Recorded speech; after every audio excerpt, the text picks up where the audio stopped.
유럽이 한국을 향해 예상 밖의 칼날을 들이밀었다고 발표된 그 순간 한국의 외교 안보 라인 전체가 미묘하게 흔들렸습니다. 관세 250%라는 충격적인 숫자는 단순한 무역 조정이 아니라 사실상 전략적 압박에 가깝다는 평가가 유럽 내부에서도 터져나왔습니다. 문제는 유럽이 이런 결정을 내릴 수 있는 상황이 전혀 아니라는 점이었습니다. 한국 없이는 탄약도 전차도 제때 공급받기 어려운 유럽이 오히려 장벽을 세우겠다고 선언했기 때문입니다. 유럽이 스스로의 생명줄을 틀어막는 것과 다름없다는 경고가 군사외교 채널에서 잇따르고 있습니다. 한국 정부는 즉각 협의에 나섰지만 유럽 측은 물러설 기미를 보이지 않았습니다.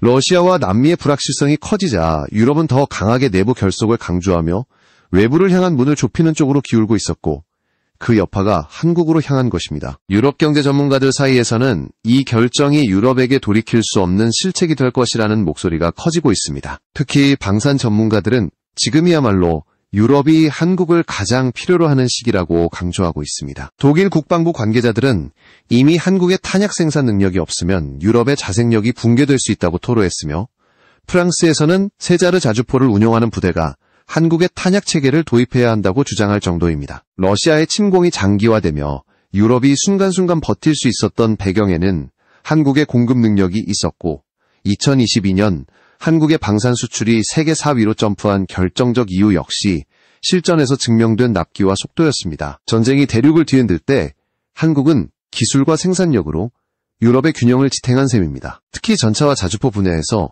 한국은 유럽 전체에 충격을 안겼습니다. 러시아 전차가 우크라이나 들판에서 흙먼지를 뿜을 때 K2는 시속 60km로 질주했고 명중률 95%라는 실전급 수치가 공개되면서 유럽 내 군사 전문가들이 경악했습니다. K9 역시 포신을 내리꽂는 순간 연속 사격이 가능해 단일 포대로도 전장을 흔들 수 있다는 평가를 받았습니다. 유럽이 시간 내에 납품 가능한 무기를 찾기 위해 혈안이 된 시점에 한국은 단 1년 만에 전차와 자주포, 심지어 전투기까지 동시에 납품하면서 유럽의 기준 자체를 바꿔놓았습니다. 폴란드 장교단은 레오파르트가 멋진 외형을 가졌다고 인정하면서도 실질적으로 군사력을 키워준 것은 독일이 아니라 한국이라고 평가했습니다. 그들의 표현대로라면 한국은 무기를 파는 국가가 아니라 실력을 수출하는 국가였습니다. 공중전에서도 FA-50은 유럽의 인식을 완전히 뒤바꿔 놓았습니다. 러시아 드론을 추적하며 F-16보다 1.5초 빠른 반응 속도로 표적을 격추시켰다는 보고는 단순 기술 자료가 아니라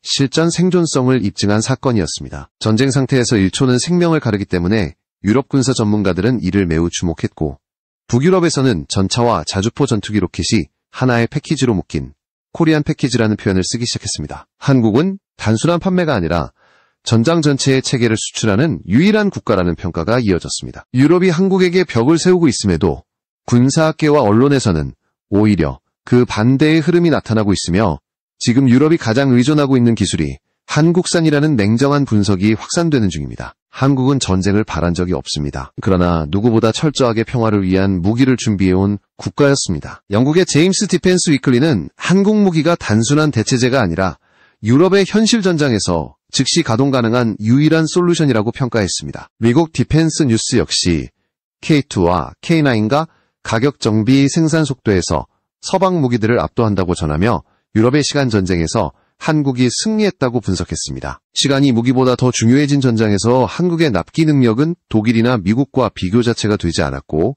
한국의 존재가 유럽 전장의 실질적 변화를 만들고 있다는 사실은 이미 여러 군사 리포트에서 확인되고 있습니다.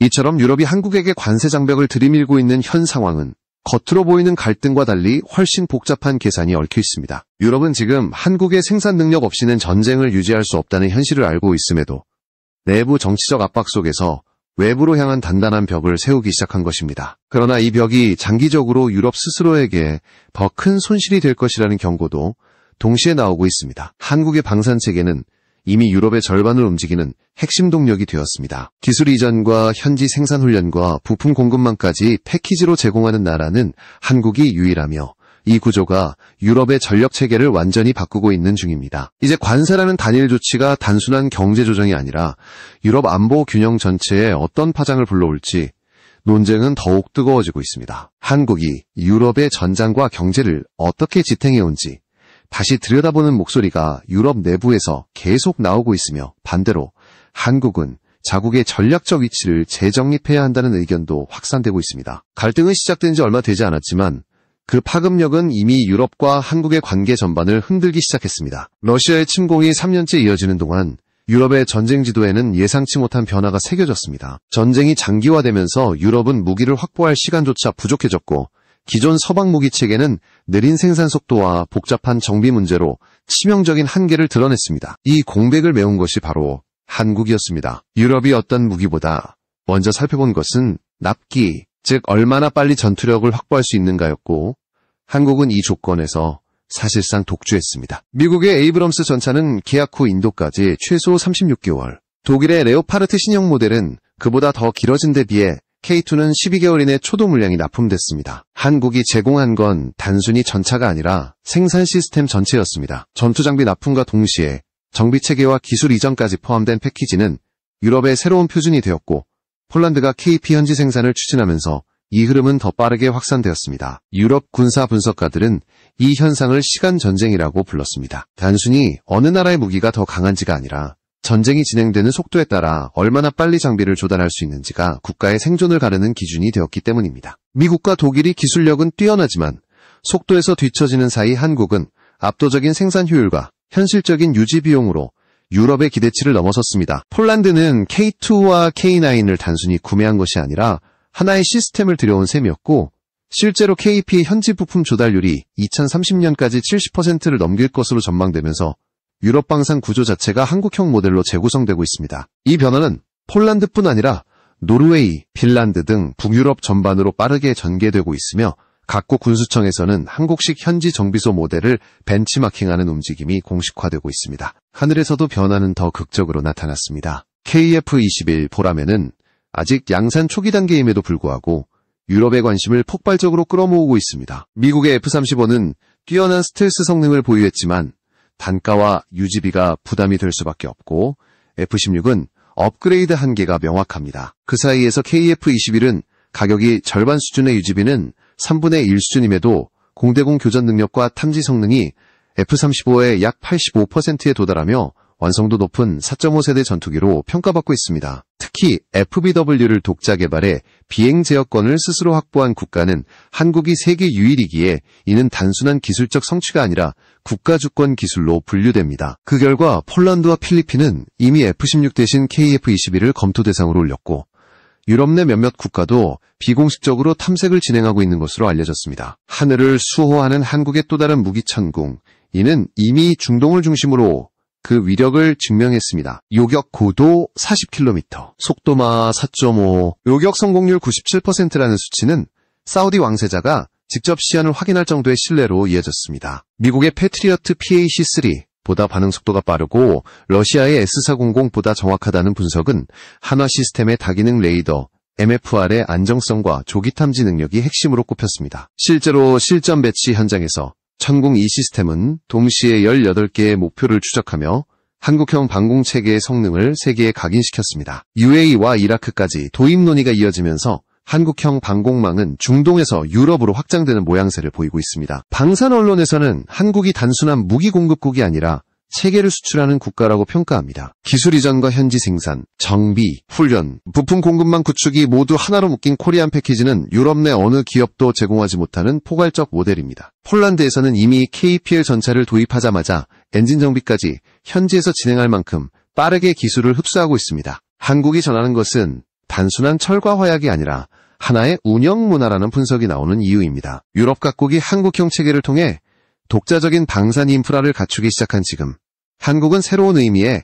방산 표준국으로 자리 잡고 있습니다. 이처럼 한국은 지난 30년간의 기술 축적을 통해 방산 시장에서 사실상 체급을 바꿨다는 평가를 받고 있습니다. 1990년대 러시아의 불곰 사업을 통해 들여온 일부 부품이 K2와 K9, 천궁 이 같은 세계적 무기로 진화했고 역설적이게도 러시아가 제공했던 기술은 지금 러시아의 전차와 포병 앞에서 한국 무기의 위력을 증명하는 배경이 되었습니다. 유럽은 지금 한국형 규격에 맞춰 시스템을 조정하고 있고 나토 역시 KTDL과 K9 정비 시스템을 공식 규격으로 채택하면서 새로운 기준이 설정되고 있습니다. 방산 수출이 아니라 태권의 이동이라는 말이 나오는 이유가 바로 여기에 있습니다. 한국이 속도와 정밀함으로 세계의 균형을 다시 세우는 사이 유럽의 관세 정책은 오히려 시대 흐름과 충돌하고 있다는 지적이 나옵니다. 유럽은 한국 없이 전쟁을 지속할 수 없다는 사실을 누구보다 잘 알고 있지만 정치적 명분과 내부 여론을 이유로 장벽을 세우고 있습니다. 그러나 이 선택이 장기적으로 유럽의 전력 공백을 더 심화시킬 것이라는 우려도 커지고 있습니다. 한국의 방산체계가 이미 유럽 전선 곳곳에 뿌리내린 이상 단순한 갈등으로 끝나기 어렵다는 전망이 유럽 내부에서도 제기되고 있습니다. 유럽이 한국산 무기 없이는 전쟁을 지속할 수 없다는 현실이 뚜렷해지는 가운데 정작 유럽 내부에서는 한국을 향한 애매하고 모순된 태도가 갈등을 더욱 증폭시키고 있습니다. 폴란드와 노르웨이를 비롯한 북유럽 국가들은 한국 무기체계의 덕을 가장 많이 본 국가들이지만 역설적으로 이 지역에서 한국을 곤란하게 만드는 움직임들이 연이어 나타나고 있습니다. 특히 탄약 분야에서 갈등은 더욱 선명하게 드러납니다. 유럽 전역의 탄약 부족이 절정에 달했던 시기, 한국의 풍산은 연간 50만 발 규모의 155mm 포탄 생산 능력을 기반으로 유럽 전선에 숨통을 틔웠습니다. 반면 노르웨이의 남모는 최대 8만 발 수준에 불과했음에도 유럽 내부 수요 폭증을 틈타 단가를 최대 5배까지 올려 폭리를 취했고 한때 발당 460만 원이라는 비정상적 가격을 책정하기도 했습니다. 이 상황은 유럽의 정책적 모순을 적나라하게 드러낸 사건이었습니다. 유럽 각국은 한국 기업에게 현지 공장 설립을 요청하면서도 정작 우크라이나 포탄 공장 설립 계약에서는 풍산을 제외한 채 남모와 단독으로 계약을 체결했습니다. 이는 한국의 협조를 요청하던 기존 입장과 정면으로 충돌하는 결정이었습니다. 당시 나토 사무총장 스톨텐베르크가 직접 한국을 방문해 우크라이나 포탄 지원과 현지 공장 설립을 요청했던 사실을 감안하면 유럽의 태도는 더욱 이해하기 어려웠습니다. 유럽은 한국의 생산력에 기대고 있으면서도 내부 이익을 우선해 협력을 제한하는 선택을 반복하고 있었고 이는 한국 내에서 유럽의 신뢰도 자체를 흔드는 결과로 이어졌습니다. 단기적 이익을 위해 장기적 파트너십을 훼손한 행위라는 비판이 한국 안보 전문가들 사이에서 제기되고 있습니다. 유럽 내부의 방산 경쟁은 한국에게 또 다른 압박으로 다가오고 있습니다. 독일의 라인메탈은 헝가리의 대규모 탄약 공장을 인수하며 주력 전차용 포탄과 155mm 장거리 포병탄까지 생산 가능한 설비를 구축했습니다. 이 공장은 내년까지 면적을 2배 가까이 확대해 연간 20만 발 이상의 155mm 포탄을 생산할 수 있는 초대형 단지로 재편될 예정입니다. 이는 유럽 전체의 탄약 공급 구조를 바꾸는 움직임으로 평가되며 유럽 시장에서 풍산의 영향력을 제약하고 독일 중심의 공급망이 강화될 것이라는 분석도 함께 나오고 있습니다. 라인메탈이 우크라이나 공장까지 확보해 스마트 유도탄 생산체계를 마련하려는 계획을 밝히면서 유럽은 본격적으로 자체적인 방산 표준 구축에 나서고 있습니다.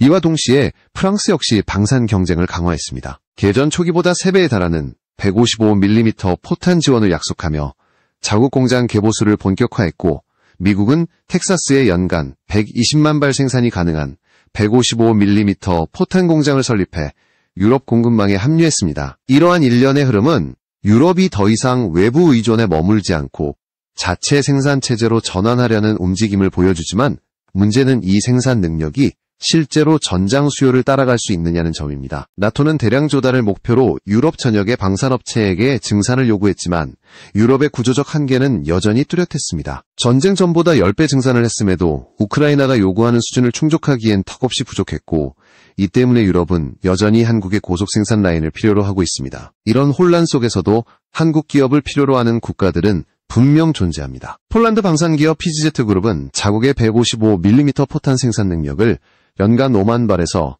15만 발 이상으로 확대하기 위해 해외 탄약 전문 업체와의 협력을 추진하고 있으며 주요 후보로 풍산을 지목했습니다. 폴란드는 이미 한국산 탄약을 실전과 유사한 훈련 환경에서 사용하며 높은 신뢰도를 보여주고 있으며 크랩 자주포 생산을 사실상 포기한 이후 K9을 680문 이상 도입하기로 결정할 만큼 한국 체계에 깊이 의존하고 있습니다. 폴란드의 판단 배경에는 러시아의 포병 전력이 빠르게 복원되고 있다는 현실이 자리하고 있습니다. 전쟁 3년 동안 러시아는 포탄 생산량을 600% 이상 끌어올린 것으로 알려졌고 이는 유럽 전체에 압박으로 작용하면서 장기적 비축 우크라이나 전장에서 지난 3년간 사용된 500만 발 이상의 포탄을 기준으로 하면 폴란드는 앞으로 최소 1천만 발의 비축탄을 확보해야 한다는 계산이 나오고 있습니다. 이런 상황에서 풍산이 가진 대량 양산 능력은 유럽이 단순히 원할 수준을 넘어 사실상 전략적 필수 자원으로 분류되는 단계에 도달했습니다. 풍산은 최근 ADD와 협력해 8080 유도폭탄 개발에도 성공했고, 이 기술력은 미국과 유럽을 포함한 주요 방산 기업보다 한 발 앞서 나갔다는 평가까지 받고 있습니다. 한국의 탄약 기술은 이미 세계 최고 수준에 올라 있으며 대량 생산 능력과 정밀 기술력을 동시에 갖춘 국가는 한국이 거의 유일합니다. 유럽이 관세 장벽을 높이며 한국을 압박하면서도 뒤로는 한국에게 협력을 구하는 모순된 태도는 갈등을 더 복잡하게 만들고 있습니다. 유럽의 내부 시장 보호 논리가 강화된 지금 한국은 기술력과 생산력이라는 두 가지 무기를 동시에 가진 국가로서 전략적 위치를 재정립해야 하는 시점에 놓여 있습니다. 유럽이 단기적 이익을 위해 벽을 세우더라도 한국 생산 능력 없이는 현실 전장을 감당할 수 없다는 구조적 문제가 여전히 남아있으며 이 모순은 결국 유럽 내부의 더 큰 논쟁으로 이어질 것이라는 전망이 나오고 있습니다. 유럽의 관세 갈등이 본격적으로 확산되자 한국 내부에서는 또 다른 목소리가 나오기 시작했습니다. 이제 한국도 미국처럼 받을 돈은 확실히 받아야 한다는 여론이 커진 것입니다. 유럽이 한국산 무기에 사실상 생존을 의존하고 있으면서도 정치적 명분을 내세워 장벽을 세우는 상황에 대해 한국 국민들은 더 이상선의 협력만을 유지할 필요가 없다고 말합니다. 특히 유럽 주요국들이 K2 전차와 K9 자주포, FA-50 미사일 체계까지 실질적으로 한국의 공급력 덕을 누리고 있으면서도 내부적으로는 한국을 외부 변수로 취급하는 이중적 태도가 한국 내 반발을 더욱 강하게 만들고 있습니다. 유럽이 방산 장비를 안정적으로 공급받기 위해 한국 기업의 전시회까지 적극 활용해놓고도 정작 방산 규제나 관세 정책에서는 한국을 배제하는 움직임을 보인 것은 신뢰를 흔드는 요인이 되었습니다. 이와 동시에 유럽 내부에서 벌어지는 이익 중심의 움직임 역시 한국을 자극하는 요소가 되었습니다. 노르웨이는 한국의 풍산이 필요하다고 주장해놓고도 정작 우크라이나 포탄 공장 설립 계약에서는 풍산을 배제하고 자국 기업 남모와 단독 계약을 체결했습니다. 남모는 생산량이 풍산의 6분의 1 정도에 불과함에도 단가를 최대 5배까지 올려 폭리를 취했고, 이런 선택은 유럽이 한국을 단순히 공급원으로만 활용하면서 이익은 내부에서 독점하려 한다는 인식을 강화했습니다. 한국 입장에서는 자국의 생산 능력을 총동원해 유럽을 지원한 상황에서 이런 결정은 배신감으로 이어졌고, 결국 한국 사회에서는 유럽을 향한 강경한 대응론이 힘을 얻고 있습니다. 유럽 전체의 탄약 시장을 둘러싼 경쟁 역시 한국에게 중요한 시그널이 되고 있습니다. 라인메탈이 헝가리에서 거대한 탄약 공장을 세우고 155mm 포탄을 연간 20만 발 이상 생산할 수 있는 체계를 구축하는 것은 단순한 생산 확장이 아니라 유럽이 스스로의 표준을 만들겠다는 선언입니다. 프랑스와 미국까지 합류한 대규모 증산 움직임은 시간이 지나며 한국산 탄약의 시장 지위와 전략적 중요성을 재조정하게 만들 가능성이 있습니다. 그러나 문제는 이 모든 생산이 유럽이 실제로 필요로 하는 물량을 충족시킬 수 있느냐는 점입니다. 우크라이나 전장에서 한 해에 필요한 포탄만 수백만 발에 달하는 상황에서 유럽의 생산 체계는 여전히 속도면에서 한국을 따라갈 수 없습니다. 유럽 내부에서도 한국 없이는 탄약 비축이 불가능하다는 평가가 반복되는 이유가 여기에 있습니다. 한편 풍산을 필요로 하는 움직임도 분명 존재합니다. 폴란드의 PGZ 그룹은 자국의 생산 능력을 3배 가까이 늘리기 위해 해외 파트너를 선정하고 있으며 가장 유력한 후보가 풍산으로 지목되고 있습니다. 폴란드군은 이미 한국산 탄약 체계에 익숙해져 있고 K9 자주포를 680문 이상 도입하기로 결정하면서 한국과의 협력을 전략적 우선순위로 올려놓았습니다. 이는 단순한 구매 문제가 아니라 폴란드가 장기적으로 유럽의 군수 허브가 되기 위해 한국의 생산 기술과 시스템을 필요로 한다는 의미이기도 합니다. 폴란드는 한국 기업을 향해 이제는 단순 공급이 아니라 미래 생산 체계를 함께 구축하자는 메시지를 보내고 있으며, 이는 유럽 내부 갈등 속에서도 한국이 갖는 실질적 영향력을 다시 한번 보여주는 장면입니다. 러시아의 전쟁 경제 전환은 유럽의 위기감을 더욱 높이고 있습니다. 러시아가 포탄 생산량을 전쟁 전 대비 600% 가까이 끌어올린 것은 단순한 수치를 넘어 유럽의 전략 구도 자체를 흔드는 변수였고, 이에 대응하기 위해 유럽 전역이 급속한 증산에 나서고 있지만 여전히 수요를 따라갈 수 없습니다. 우크라이나는 지난 3년 동안 500만 발 이상의 포탄을 사용했고, 앞으로의 전장 상황을 고려하면 최소 1,000만 발 이상의 비축을 필요로 합니다. 이 모든 전장 현실은 결국 한국의 대량 생산 능력이 유럽에게 없어서는 안 될 자산이라는 점을 되돌아보게 만들고 있습니다. 유럽이 아무리 장벽을 세워도 전쟁의 논리는 냉정하며 유럽이 한국을 완전히 배제하기는 구조적으로 불가능한 이유입니다. 이처럼 유럽 내부의 이익 경쟁과 갈등, 그리고 러시아의 공격적 증산이 동시에 맞물리면서 한국은 단순한 방산 수출국이 아니라 유럽 전력 균형을 지탱하는 핵심 파트너로 자리 잡고 있습니다. 그러나 한국이 방산 외교에서 너무 관대하게 대응해왔다는 비판도 거세지고 있습니다. 한국이 유럽에 넘겨준 자산들이 단순한 물량이 아니라 한국의 전략적 카드였다는 점을 고려하면 이제 한국은 협상 테이블에서 자신이 가진 영향력을 어떻게 활용해야 할지 다시 판단해야 한다는 요구가 커지고 있습니다. 유럽이 장벽을 세우더라도 한국이 가진 속도와 기술력이라는 절대적 우위를 대체할 국가는 없기 때문에 한국의 선택이 앞으로 유럽 안보 환경 전체에 변화를 일으킬 가능성이